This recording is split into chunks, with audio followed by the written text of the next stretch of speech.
The following is a conversation between Jim Bildner, CEO of the Draper Richards Kaplan Foundation, and Denver Fredrick, host of The Business of Giving on AM 970 The Answer in New York City. We see all the time the extraordinary impact that startup companies have had on our lives, Uber and Airbnb to take just two. The same is true in the nonprofit sector. Imaginative social entrepreneurs with fantastic ideas and plans to make our communities and world a better place. But their ability to access capital is often not as clear-cut than their counterparts in the private sector. And that is why it is fortunate that we have Draper Richards Kaplan Foundation to help address this urgent need. And with us this evening is their president and CEO, Jim Bildner. Good evening, Jim, and welcome to the Business of Giving. Thanks, Denver.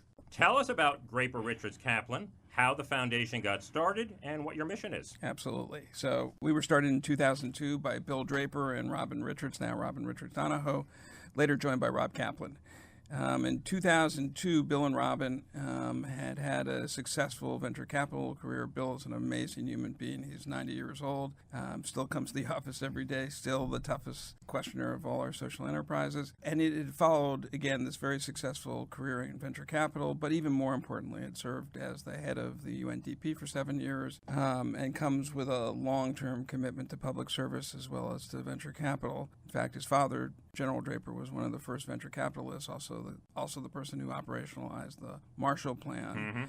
Mm-hmm. And they came to this with a realization that in 2002 they had a very successful return on their India fund and realized that they really didn't need to do more venture capital, but the same principles that they had applied so carefully in the venture capital investment community could be applied to the social sector. And that was really the insight, that intentionality, and I'll talk more about that later, in terms of what you invest in, who you invest in, and understanding at the beginning what the ultimate end game is actually more important in the social sector than it is in the private sector. In 2002, they formed their own fund, basically. It was Draper Richards, and roughly $13 and $14 million of their own funds that then went into 26 to 28 social enterprises, many of whom were legendary. And their model was exquisitely simple, which is investing for a 3-year duration and stop. So beginning and then ending in 3 years. Mm-hmm.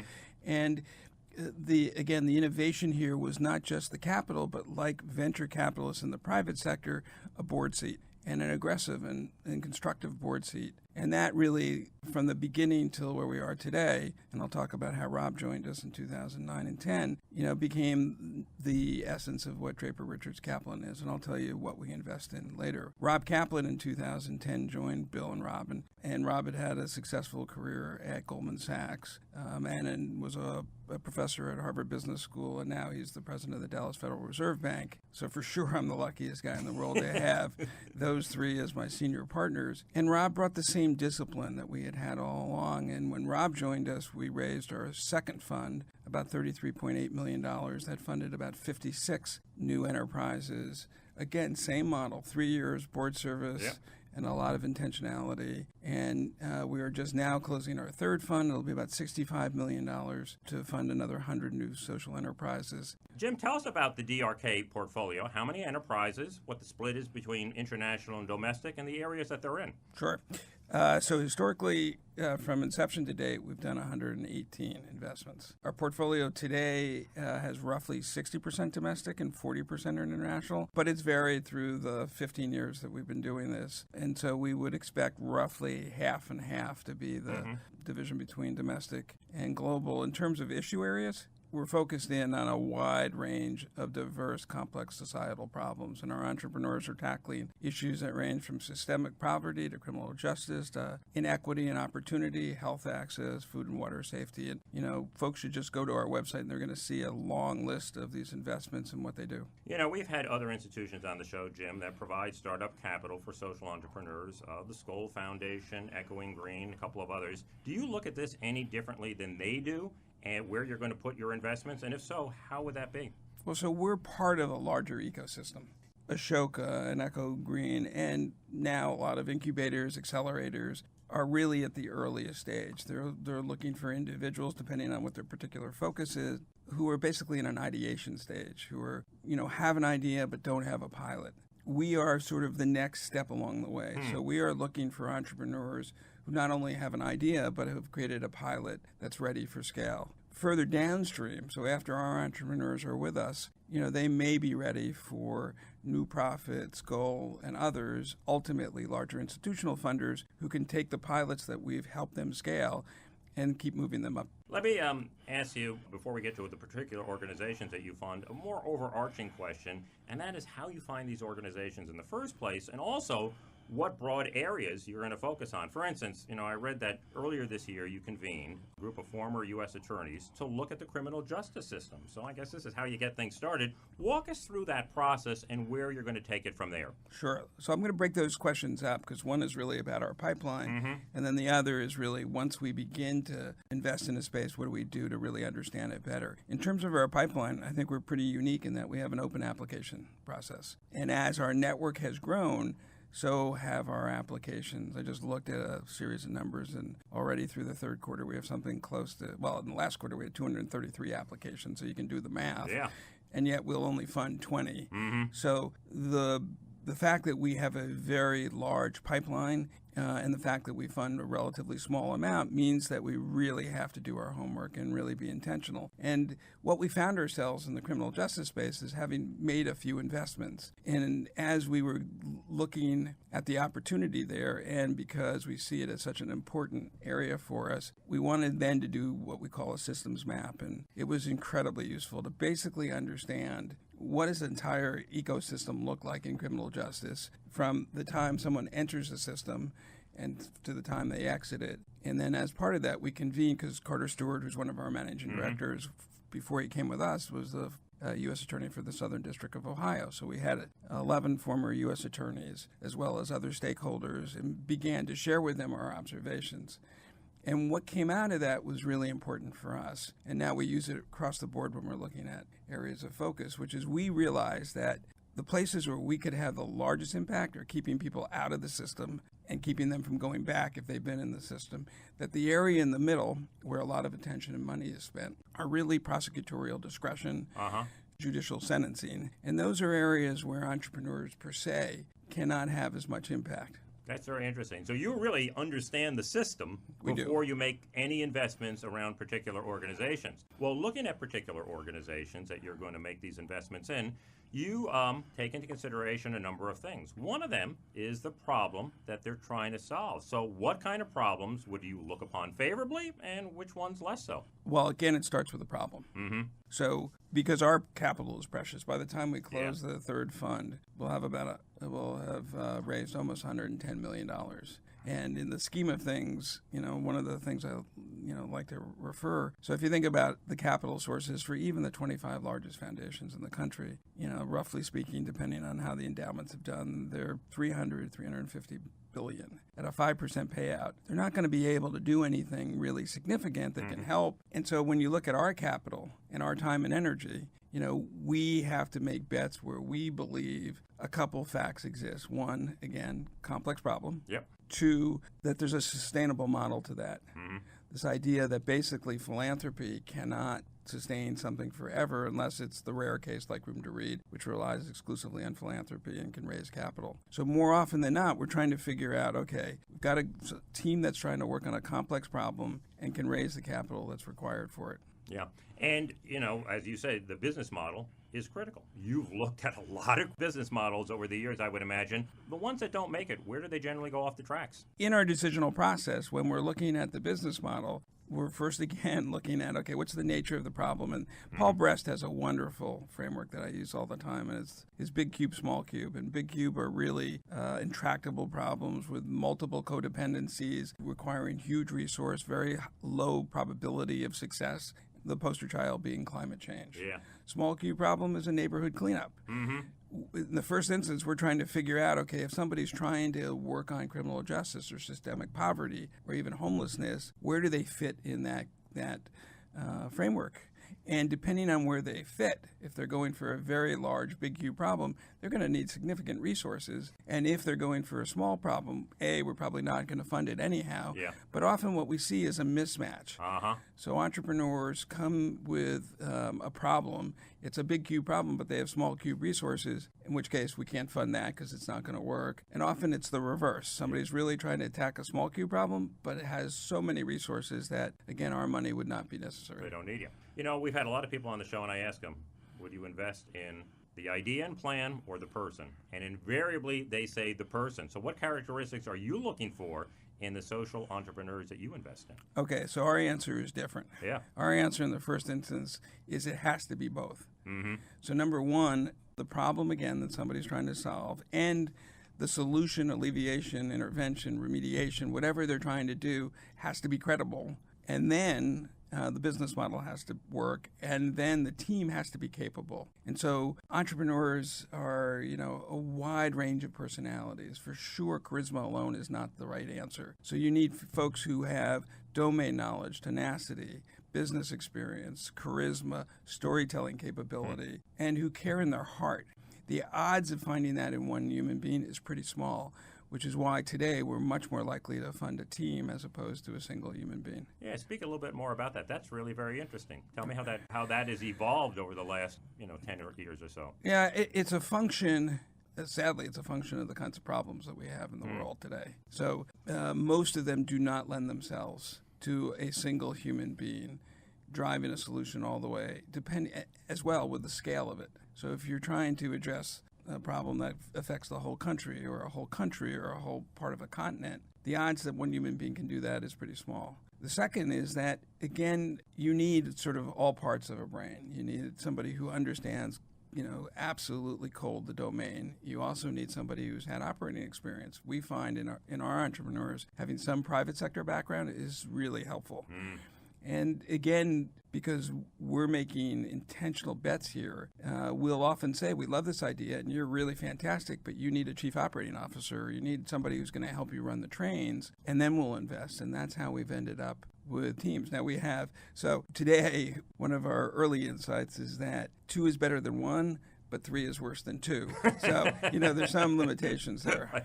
I hear you. Sometimes too many cooks. So, I've also heard you speak about the fact that you're looking for people who have a learning mindset and who are coachable. How can you tell whether somebody's coachable at these early stages? Yeah.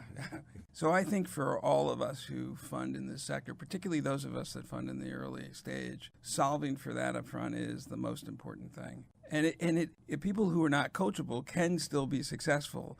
But our model is premised on 2 things. One, unrestricted capital, and the other is our board service. And we always ask ourselves, what's our distinctive value? What can we add? And if the other person at the end of the table thinks they have all the answers, knows the problem cold, and is really just looking for money, then it's not a good fit for us. So in our due diligence, we're pushing our entrepreneurs really hard to see if, they're folks that we would want to spend 3 years with. This is not just a marriage. This is an intense partnership. Mm-hmm.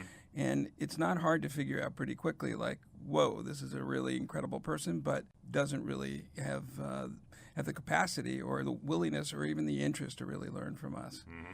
You mentioned financial support, and you mentioned 3 years. How much do you provide? Yeah, so typically, we always provide the same amount of money, $300,000, and typically it's $50,000 every 6 months on achievement of metrics and milestones. Mm-hmm. One thing you haven't asked is that historically, from inception to today, virtually all the investments we've made have been in nonprofits. But today the market has shifted, and even in that pipeline number that I gave you, roughly 28% are for-profit enterprises. That's a function of the market. That's a function of the entrepreneurs. It's, again, a function of the complexities of these problems. And so even if we're making a for-profit investment within our program-related investment capacity, it's a $300,000 investment. Yeah, so you're funding solutions, and you don't care where they're coming from. You just want outcomes that are going to meet the problem. Right. Well, let's talk about a couple of these 118 investments. One that I've always loved is Crisis Text Line. Right. It's such a brilliant idea and such a contemporary way to deal with such a critical issue. Tell us about that and your relationship. Yeah, so Stephanie Dotson sits on Nancy Lubin's board, and Nancy's just a wonderful force of nature. She's, having started Do Something and coming to this realization is amazing. And the innovation wasn't purely technological. It uses text, as you know. What it did is it created a parallel pathway for, and it's not just teens in crisis, for anybody in crisis to be able to access help. Today, I just got the number just before I came here. They've already processed 47 million messages. I mean, it's just amazing. In some respects, a sad statement of What's going on? The other part of it that is truly innovative is this idea that it's not just the messages, but it's the ability to aggregate that data and find causation. And as you know, if you go to her website, you'll see that you have the ability to actually localize to a neighborhood, to a school, to a time of day, and see what the text message volume is. And you can begin to draw correlations between high frequency and the underlying issues that are there. Mm-hmm. I know another one that you're very excited about is the Education Superhighway. Tell us Right, about that. yeah. So that's, to us, that is another poster child, if you will, of what we call special purpose nonprofit, started by Evan Marwell, just an amazing human being who, through his own experience with his daughter at a school, realized that there's an insufficiency of broadband reach. And first, it was just as simple as people were using the same modems they were using in their home for their schools. And then it became much more significant in that it's actually the broadband speed. Starting back in 2013 when he started, he's been successful in connecting almost 33.5 million students to access, and there's another 6.5 million to go, which I'm sure he'll get to. He's got 49 governors signed on. He just issued his State of the States report, and it is the perfect nonprofit that's been able to identify a problem, pull the resources to be able to achieve it, operationalize it to solve it, and get the political support needed to make it happen. And by 2022 or 23, it'll be done. That is really fantastic. And those are two great stories. But let me ask you this. What happens when you realize that you may have made a mistake, that for whatever reason, the business model or the leadership or the market, something is not working? What have you done when you've encountered that? Yeah, so it's been rare. Of those 118 investments that we've made, roughly 9, are no longer in existence. It's a good average. Yeah, well, so I think Bill, Robin, and Rob would say that maybe we're not taking enough risk. Mm-hmm. Because, again, I think when we're looking at the social sector and the kinds of problems that exist around the globe, you really need to take big risks, particularly at the stage that we're at. So we try to figure out, as I said earlier, who wouldn't be or what organization wouldn't be able to take advantage of the resources that we can provide, and we weed that out. But every enterprise in our portfolio, even the most successful, had moments in time where it looked like it wasn't going to be that successful. And I think the distinction between us and other grant makers who do not take the board seat is we're there. Yeah. And one of the great values that we have by having 118 organizations in our portfolio is we have a lot of pattern recognition. Mm-hmm. And so we can see, hopefully early enough, when cash crises are taking place, or where there's a capacity issue within the organization itself, or where there's a regulatory environment, or there's some other new issue that's there. And the other thing is we don't do this alone. So we clearly work with our entrepreneurs and a team, but one of the most important things for us to do during our tenure with our organizations is to build a board and build capacity. Mm-hmm.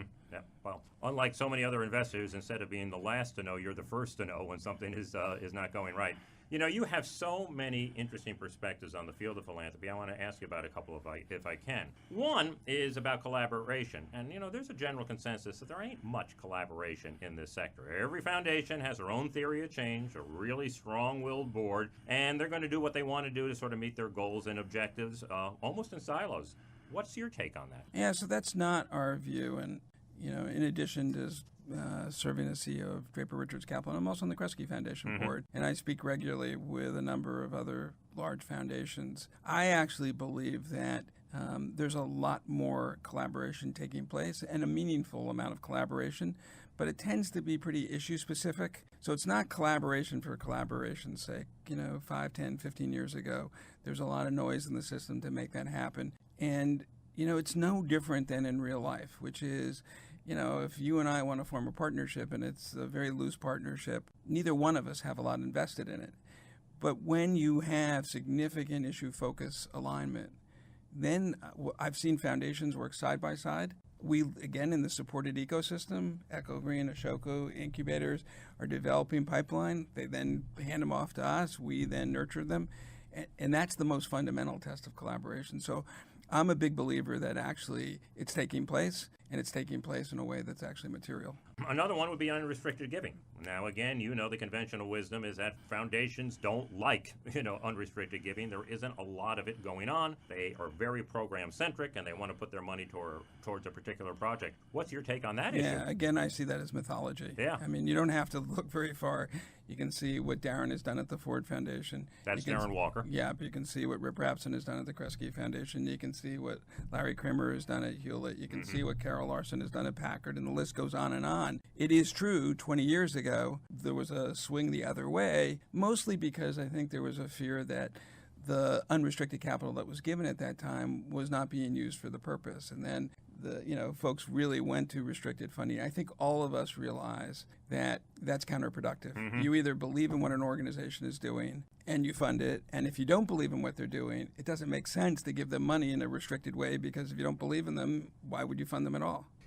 That is so encouraging to hear, because those are two areas where real progress is being made. So let me ask you, where's a place where progress is not being made as rapidly as you would like, and what do you think needs to be done to change that? So I don't think it's around like this is a missing component. On another panel 2 days ago, I think there's a new urgency to this work, whether it's domestic unrest or global inequality or climate change or natural disasters. I just don't think this is a time for any of us to be timid. And so my hope is that all of us again, we're so fortunate, right? We're stewards of capital. Yeah. We have the ability to move when we believe it's important. We should be moving in a much more urgent way. And so I think rather than a problem, I think, by the way, I see signs now that folks are doing that. I think there's no question that we see the globe at an inflection point. Yeah, right. So they're getting out of their comfort zone in the way they've always done business, and that urgency is really driving different patterns of behavior. It's interesting that they're endowed foundations, and what they do is they continue to make grants into perpetuity. And then we have the spend-down kind of foundation, which is going to sunset, and they're taking their capital or making their big investments. You're neither here nor there. You're a bit of a hybrid, a foundation that goes to market every couple years with your track record in hand, seeking more capital. How does that shape the work culture of your organization? How does it, factor into how you operate, how you interact, and how you go about doing your work and getting things done? Yeah, so I think of all of the elements of our business model, that is at least, in the top 2 or 3 that really distinguish us from others. And because, as you say, there isn't an individual donor that endowed us 60 years ago, or for that matter, 10 years ago. To me, it's sort of 101. Why wouldn't you want to be held accountable for the investments you've made? And if, for whatever reason, we have our portfolio of 118 investments, and people look at it and they're like, I'm not sure really you've done anything, then we shouldn't be doing this work. And we're lucky in terms of we have just an amazing group of donor partners, 45 to 50 individuals and family foundations, but also institutional partners like Kresge, Davidson, Packard, Hewlett, Fidelity, BlackRock, Kaufman, Gordon Moore, who are all in it for the same thing, which is a true belief that the inequities in the world need to be solved, and a true curiosity and desire to really have frontline exposure. And that's why they fund us. And, I think over this last 15 years has been remarkable, and I fully expect over the next 15 years we'll have a similar outcome. Great. Let me close with this, Jim. We talked a little bit earlier about you're beginning to focus on the criminal justice system in this country. What other areas do you think that social entrepreneurs of the kind you've described could really have a profound impact, and where a little bit of disruption is sorely needed? Right. So that gets to the question of innovation. And, a lot of noises in the system about impact investing and innovation being more or less defined as something new. What we're really interested in is the applied innovation.